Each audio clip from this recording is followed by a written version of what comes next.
Donc, mesurer l'empreinte carbone de son site, c'est quelque chose qui peut être important, qui peut être intéressant. Encore faut-il savoir ce qu'on mesure. De ce côté-là, en fait, autant le RGESN, c'est un outil, un référentiel qui accompagne une démarche en fait d'éco-conception, de conception tout court même, tout au long du projet, puis tout au long de la vie du site ensuite. Autant, c'est pas un outil qui va donner ce qu'on appelle des KPI, en français dans le texte, des KPI, donc des objectifs finalement et des indicateurs qui sont liés à ces objectifs.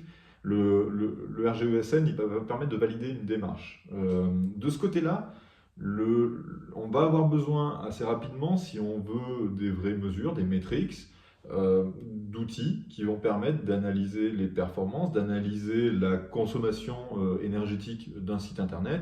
Et de ce côté-là, on a plusieurs outils qui sont utilisables. Alors, les plus connus d'abord, les plus grands publics, c'est Google PageSpeed évidemment, qui est bien connu et qui s'est fait connaître beaucoup, que ce soit dans le milieu du SEO puis du web en général avec les Core Web Vitals. Ces Core Web Vitals, c'était vraiment les signaux web essentiels, c'était ça l'objectif, c'était vraiment les metrics, les éléments mesurables essentiels pour déterminer la qualité d'un site en termes de performance.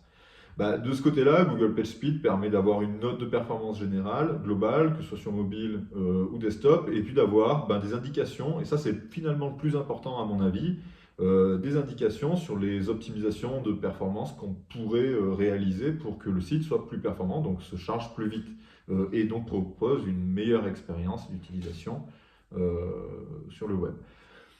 Ça, c'est un premier outil, il est plutôt pas mal. Encore une fois, plutôt se référer aux indications qu'au score brut, parce que le score, finalement, si on ne cherche que le score, derrière, on va peut-être être amené à mettre en œuvre des démarches qui vont à contresens de ce qu'on veut faire en termes d'éco-conception. Donc voilà, regardez les préconisations remontées par Google PageSpeed. Ensuite, on a un deuxième outil qui s'appelle websitecarbon.com, donc c'est Website Carbon Calculator, le nom du site. C'est un outil qui permet de savoir où se situe un site par rapport au reste du web en termes d'impact écologique et d'obtenir en fait des données, des estimations de données quantitatives comme le taux de CO2 produit par le site internet et surtout d'avoir des indications sur la qualité de l'hébergement du site en termes d'impact écologique, etc. Et ça, finalement, c'est assez intéressant parce que c'est vraiment orienté impact écologique, impact énergétique et empreinte carbone. Et donc, alors que les outils de Google sont plus orientés mesure de puissance, de vitesse. Et donc, vraiment, c'est deux outils qui sont plutôt complémentaires. Ensuite, on a une extension Firefox Chrome disponible sur les deux navigateurs qui est intéressante, c'est EcoIndex Green IT qui permet d'obtenir une note entre A et G, un petit peu comme les véhicules ou les maisons, finalement, voilà, en termes de consommation énergétique. Donc cette mesure, cette note, ça sera une note d'impact environnemental du site internet. C'est quelque chose de plutôt bien détaillé. En plus de la note, on va obtenir du coup des éléments d'optimisation du coup à mettre en place sur le site, donc un outil assez intéressant. Il y a d'autres outils comme Greenoco, comme par exemple Frugger, on peut en parler 2 minutes.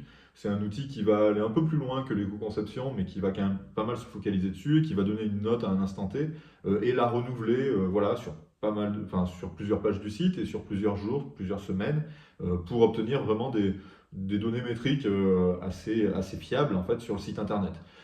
L'intérêt peut-être de Frugger, c'est que lui va donner un label, une certification. Et évidemment, dès qu'on parle de valorisation, on est plutôt friand en fait, de ce genre de certification. Derrière, Frugger, c'est vraiment un outil pour suivre un petit peu sur le long terme le site internet.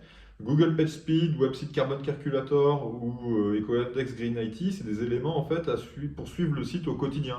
Enfin, quand je dis au quotidien, c'est tous les mois, par exemple, pouvoir faire des checks et se dire, ok, est-ce qu'on est sur la pente ascendante ou est-ce qu'on est en train finalement d'avoir des régressions sur le site internet. Donc voilà, c'est des outils qui sont des mesures à un instant T. Ça ne se substitue pas à un audit RGESN, donc avec le référentiel général d'éco-conception de services numériques. Parce que lui, il va poser des questions plus fondamentales en fait sur la pertinence même des choix qui ont été réalisés, alors que ces outils, c'est juste de la mesure quantitative. Voilà. Dernière chose, encore une fois, il ne faut pas se reposer trop sur ces outils quantitatifs, enfin pas uniquement sur ces outils quantitatifs. On se souvient en fait du précédent de Volkswagen, donc dans le milieu de l'industrie automobile hein, et pas web, qui avait truqué finalement ces moteurs pour leur permettre de détecter qu'on était dans un contexte de test. Test d'empreinte carbone, hein, justement, donc on est dans le même sujet, et pour modifier le comportement du moteur. En fait, finalement, et obtenir du coup des meilleures notes hein, en laboratoire, on pourrait faire pareil sur un site internet. On peut tout à fait détecter le user agent, donc l'agent utilisateur de Google PageSpeed, lui servir finalement un site internet sans CSS, sans JavaScript.